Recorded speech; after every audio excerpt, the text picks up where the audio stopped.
आज के इस वीडियो में हम लेकर आए हैं आपके लिए अहम और जबरदस्त MCQs जो NTS और STS के इम्तिहानात में बार बार पूछे जाते हैं। अगर आप तैयारी करना चाहते हैं और कामयाबी हासिल करना चाहते हैं तो ये वीडियो आपके लिए है। पाकिस्तान का सबसे बड़ा सूबा रकबे के लिहाज से कौन सा है?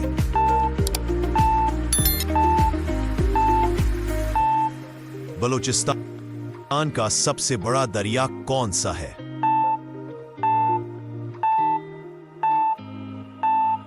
दरियाए सिंध। कायदा आजम मोहम्मद अली जिन्नाह की जाए पैदाइश कहाँ है? कराची। पाकिस्तान का कौमी फूल कौन सा है?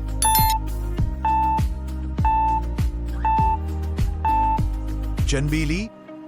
अल्लामा इकबाल को किस लक़ब से याद किया जाता है?